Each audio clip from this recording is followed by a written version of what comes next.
It's a lovely dark green color like all the other pens that Yafa and Monteverde releases. Whether you're a beginner, intermediate, or a little bit beyond, I'm pretty sure the nib itself is quite good, but as a flex nib, it doesn't really do that for me. But I have to say, this particular nib,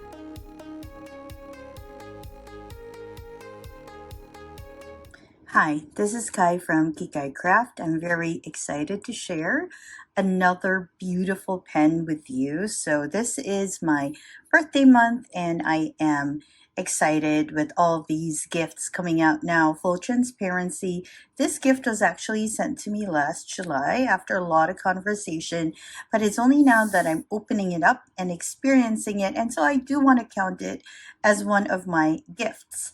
And so thank you very much, Monteverde USA and Yafa Brands, for sending this to me. This is a limited edition super mega abalone collection from Monteverde USA. Now, I love my pocket pens, but recently I have been looking into bigger pens and I am loving the experience as well.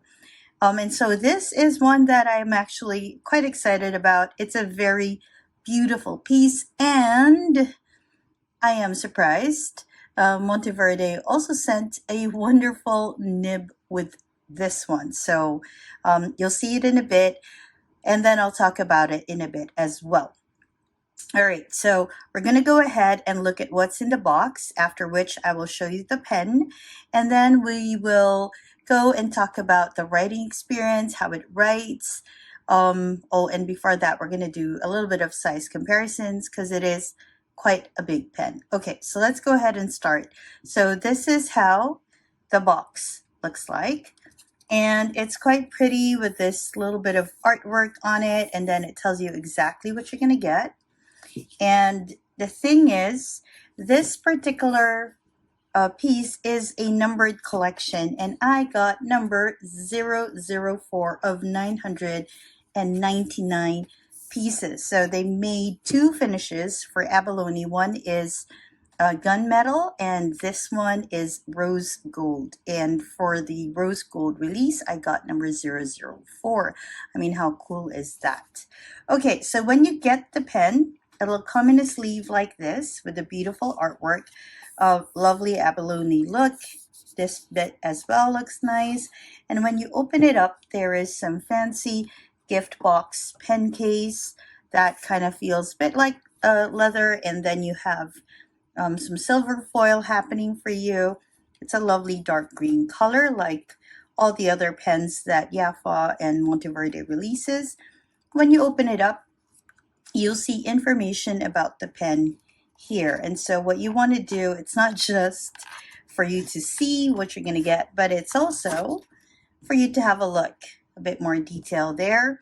And on the flip side of this, there's actually information about your pen. And so when you read this, it'll tell you where it's coming from. When you go to the website for Yafa and Monteverde, you won't see a lot of details about the different pens. You'll see pictures and maybe one or two sentences. But when you get the piece, it'll come with all this information in the box. So this one talks a bit about the abalone as a limited edition collection of only 999 fountain pens with stainless steel nibs. There are 50 pieces offered with 14 karat gold Monteverde Omniflex. I'm very curious about that one. The one I got is one of the smoothest Omniflex nibs I've had, and I've had quite a few Omniflex nibs. So this one really intrigues me. I don't have one of those. And then this is a mega collection, and apparently the mega collection is one of the oldest Monteverde USA collections, and it is famous for its substantial size, its vibrant high-grade acrylic resins, its durability, and its exceptional writing experience. I have to say, this one writes really well, and it's nice and hefty in the hand. Now, the Abalone collection features highly iridescent inner nacre layer of authentic abalone shell from New Zealand. So in case you don't know, abalone shells actually come from cold water areas where New Zealand and Japan and South Africa and Australia, they number as some of the best places to get it. So this one comes from New Zealand. The shell, it says the shell of abalone has been used as a decorative item in jewelry, buttons, and as an inlay in furniture and musical instruments. It is the inner shell of the abalone that has the intense colors ranging from cobalt blue and peacock green to purples, creams, and pinks. This has been hand turned and hand polished to show really the brilliance of the abalone shell. So as I mentioned earlier, it comes with two finishes. One is in rose gold, which we have, and the other one is in gun metal. And it is quite a lovely, lovely piece. But before we dive into that, let's have a look at what else the box brings us. So you have this nifty little piece of information. And then, oops, where do we put this? Perhaps we can put it, I don't know, here, so we're reminded of what we're looking at. Then when you get the box, it has a false bottom, so you just lift it up. Actually, the pen is slotted here, but I've removed the pen because I want to go through the writing experience for this review. So after you lift up the false bottom, there is a bit more information. It shows you the different nibs that it can come with. So apart from the standard nibs, there are also Omniflex nibs in black, in rose gold, in chrome, and in 14 karat gold. So this is how they'll look like, and then talks to you a bit about the Omniflex nib experience. Note that you should only use it with light pressure. If you put in just too much pressure, the tines can cause the pressure can cause the tines to be splayed. Okay, so that's what it has. And then it gives you a bit more information on how you can refill your pen. And then it comes with two cartridges. So the pen itself is a cartridge converter, and they do give two cartridges with the pen. One is in black and the other one is in blue. I find that very considerate because there are people who like writing with black and there are other people who like writing with blue. So providing the writer with both colors in the pack so they can just plug and write, plug and play, plug and write is just very thoughtful. All right, so let's put that together. Oops. And then let's go ahead and have a look at the pen itself. Ooh, it's very exciting. Look at it. Look at it. I think it is so beautiful. It shines. They also made it so that it's like in strips, so it kind of makes it look like it's faceted. And I think it adds to how the light hits it. And so it adds that little bit of luster and brilliance when you look and gaze and enjoy the writing experience.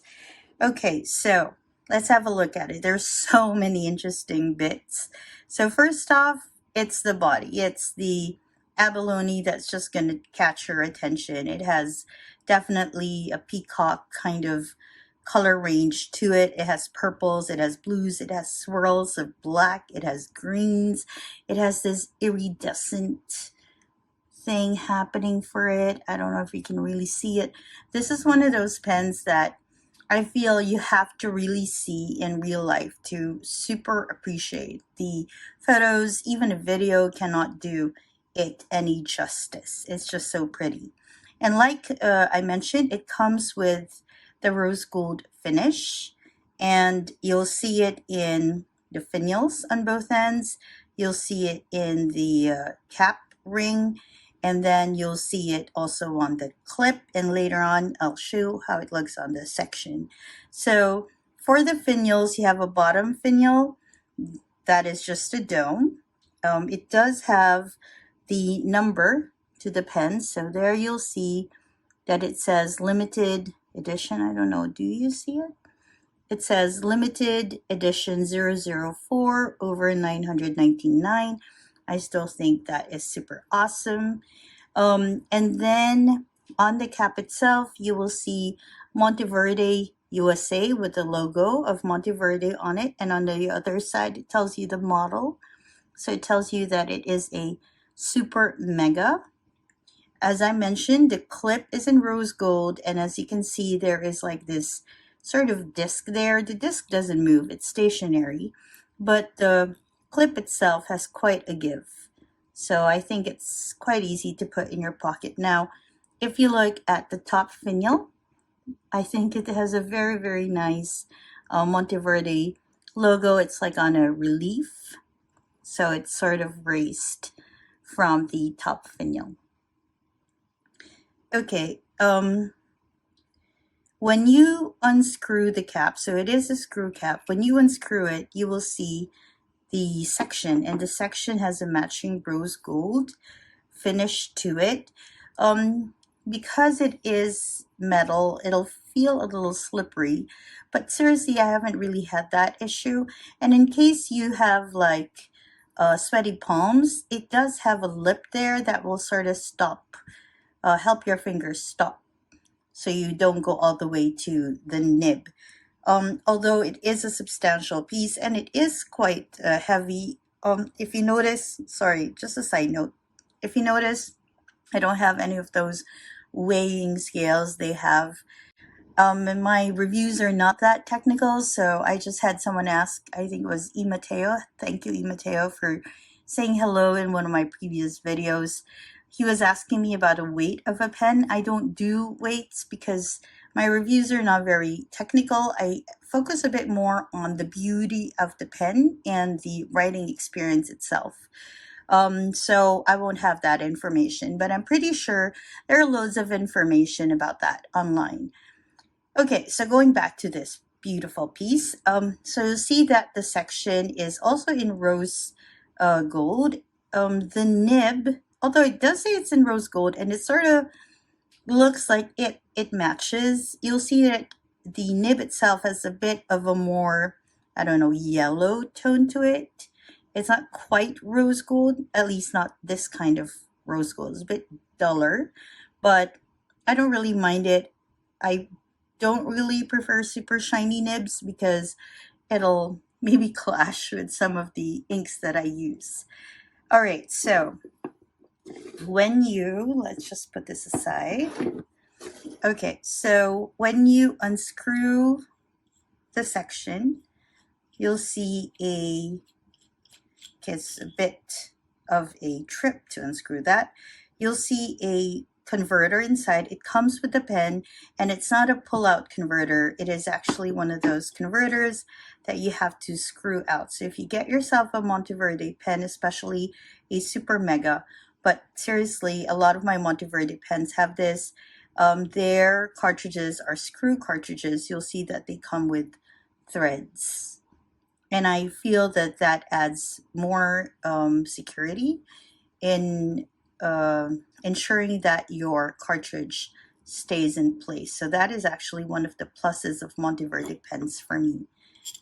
Okay, and then you just have to assemble it back together. Look at it, like even the act of like screwing it on and off the section just allows the light to play with the abalone finish, and it's just very satisfying and very pretty to look at. Now, if you're looking at getting one of these and you are sort of wondering how it compares with a number of pens, let's just go and have a rough look at its length. I do measure the length because I'm a pocket pen kind of girl, and so I usually have like a 10 centimeter to 11 centimeter cap on most of my pens, but this just, I don't know, it's just too pretty. And so this particular one is way longer than my usual pen. So this is about 14.5 centimeters capped. And when you uncap it, from nib to bottom finial, it'll be a bit shy of 14 centimeters. Okay, so that's the numbers for it. But if you're a visual person like me, you want to compare it with other pens, I have you. So I brought in a few, or I'm bringing in a few of the more commonly found pens in people's collections, whether you're a beginner, intermediate, or a little bit beyond. I'm pretty sure you saved or still keep some of the pens, and some of these are actually not from the intermediate. They're a bit more high-end, and so it's just a slew of pens that you may or may not have in your collection, but chances are you do have them. So let's have a look. So you have your Twisby Diamond 580, you have your Esterbrook ST, this is the regular length. You have your Lamy, this is the dark lilac, so it's a Lamy Safari, it's a plastic piece. Then you have your Mont Blanc Classique, this is their from their origin collection. You have your Cross Solo Classic. You have your Retro 51, this is from their Buzz collection, it's the fountain pen writing tool that they have. And then you have your Esterbrook JR. Let me see, maybe I should also throw in a Kaweco for the Kaweco users out there. It is one of the more commonly collected fountain pens. And so let's throw in a Kaweco Little Witch into the collection. This is your usual Kaweco size. So we're going to compare that in a bit as well. Okay, so let's just put it in. So I would say, oops, the Esterbrook is a little bit longer. Okay, so capped. I mean, we already know the Kaweco is going to be shorter. So let's just put that there. Okay, and then we'll shift it in, maybe replace the Esterbrook JR in a bit. So this is how it looks capped. It'll be longer than your Lamy Safari, definitely longer than your Classique, your Cross Solo, even longer than your Retro 51 fountain pens, definitely longer than your Esterbrook JR and your Kaweco. It is a bit shorter than your Esterbrook SD regular. Let's go ahead and compare it with the Twisby Diamond 580, and just the tiniest bit shorter. Perhaps it's the same length as your Twisby Diamond 580. So this is how it looks capped. When we uncap it, because that is also a different experience altogether, especially when you're looking at the ergonomic what's this? The ergonomic aspect of the writing experience. You want to see how long it is because it does play with the balance on your hand. I will have to say though that this feels very comfortable to write with. Okay, so as you can already see, it is longer than your Esterbrook and longer than your Twisby. It is also longer than your Lamy. And then compared to your Classique Mont Blanc, again, much longer than that. If you have a Cross Solo Classic, this is almost a vintage piece. Okay, it's going to be longer than that. If you have your Retro 51 Buzz, let's go ahead. Ooh, that's such a huge nib on that. Again, it's going to be longer than that. And we already know that it's going to be longer than your Esterbrook JR and your Kaweco. I don't know, this feels like you can't really see it properly with this color. Let's go ahead and change it with the Hello Kitty. I guess this one is something you can see better. Okay, so it's going to be definitely shorter than that, but what we're going to do is we're going to post it. I rarely post my Kawecos, forgive me little one, but just for the review, it's going to be roughly, ooh. Okay, so if you post your Kawecos, it is almost the same length as the Monteverde Super Mega. So this is how it looks. So let's just put away those that are obviously shorter, so you can have like a better comparison, I suppose, better visual comparison. with those that are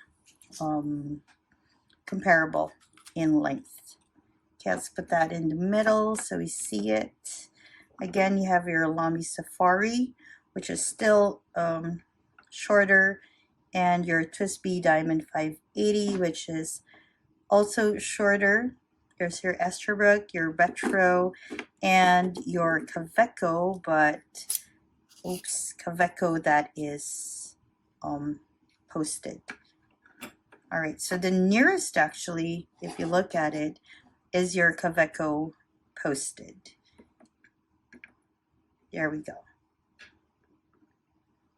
Okay, so if you're wondering about how it compares in length without the cap, this is how it looks with the other more commonly found pens in collections. All right, let's go ahead and put these on the side. And let's focus just a bit more on the pen. So let's put this here.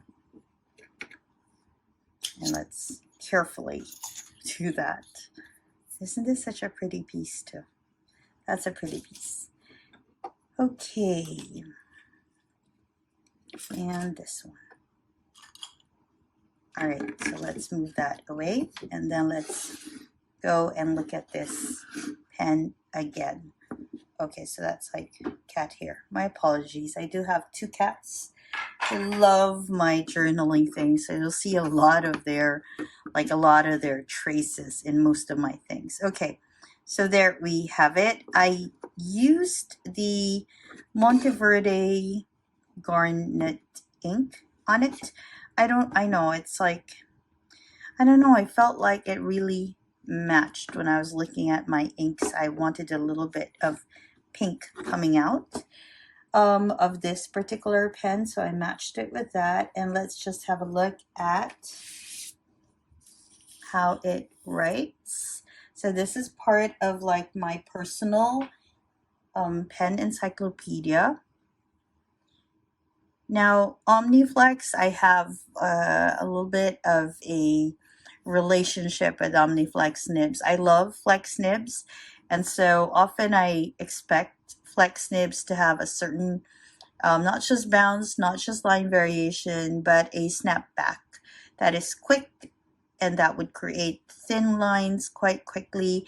I don't have a lot of good experiences with Omniflex and that snapback. I mean, the nib itself is quite good, but as a flex nib, it doesn't really do that for me.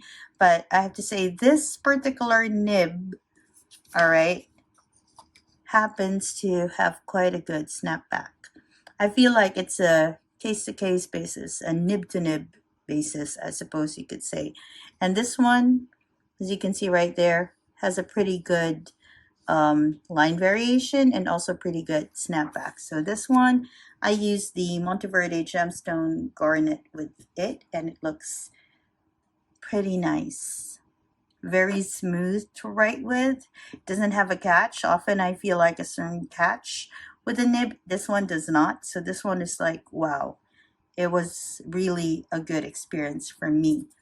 Okay, so this is how it looks. When I wrote with it, it wasn't very heavy on the hand, although it is quite hefty and quite robust, and it's a bit thicker in girth. It was quite comfortable to write with.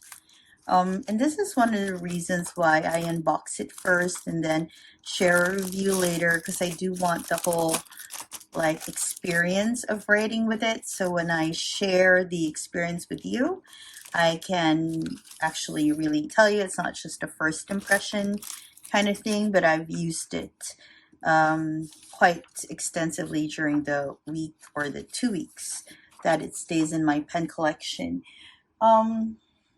Where's my pen case?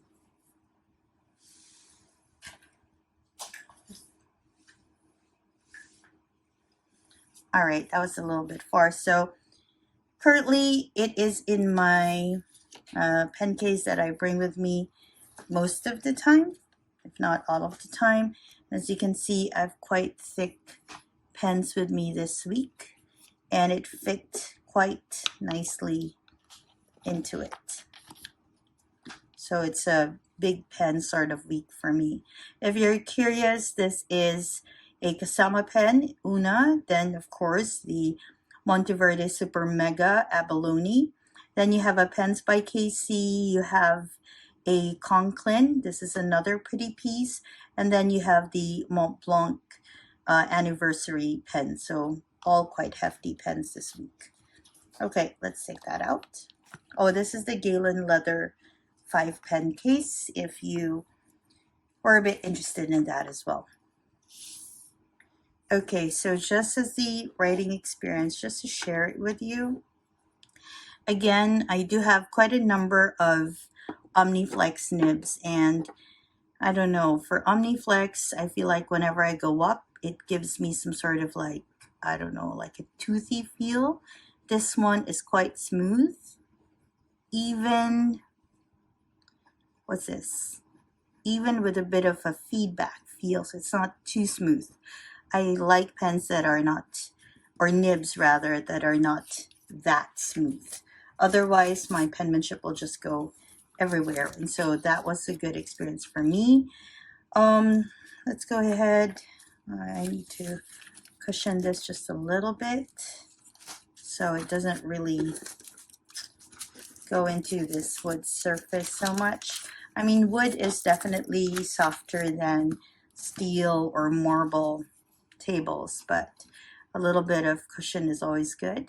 So this one has no flex, and if I were to put in a bit of flex, let me scoot you in. If I can, there we go. If I were to put in a little bit of pressure, the snapback or the thinning is still quite nice, and you can actually see the variation. And the thing too is that if I do this and I go up, there's still no catch or toothiness to it. This nib is just going to live in this pen. I'm just going to tell you that right now. Why do I say that? Because in truth, Monteverde pens have, oops, let me fix that. Monteverde pens, oh. Okay, Monteverde pens have interchangeable nibs. And so I could have this and then I could interchange it with another Monteverde nib, and of any of the other sizes. They have stubs. They have, let me just scoot you in just a little bit. My camera's not like working with me so much. There we go. Okay, so they have stub, they have your EF, your F, your medium, and your broad. And then they have the Omniflex. So you can actually interchange them if you want to. But this one is just going to live there. If you want to see how that works, the Conklin system, which is also under the Yafa brand, has a similar interchanging nib swap system, and that one is up on my reels. I think it's also here on my YouTube if you look at my shorts. So as you can see, it is a wonderful experience, especially when I matched it with the Monteverde Garnet ink. Okay, so that's pretty much it, I think. All in all, this is a lovely experience. I really enjoyed the fact that I was able to enjoy it during my birthday month, because it does feel like a birthday pen. It is so like lush, and it is so elegant, and it is just so pretty. So I am so glad to use it. And for a person who uses pocket pens most of the time, having a huge pen like this, I was a bit worried that I would not enjoy the writing experience because it's too big and all that. But after a week of using it, I find that it was not an issue at all, and it was still quite pleasurable to bring it around with me and to enjoy its beauty as I wrote. Okay, so here's to more fountain pens, and here's to beautiful days in August. I hope that wherever you are, you're having a great day or a restful evening. This is Kai. See you in my next video. Oops, and if you haven't yet, do subscribe or like this video. A little bit of clicking goes a very long way for me. Thank you very much. Have a great day, restful evening, and all of that. Bye, everyone.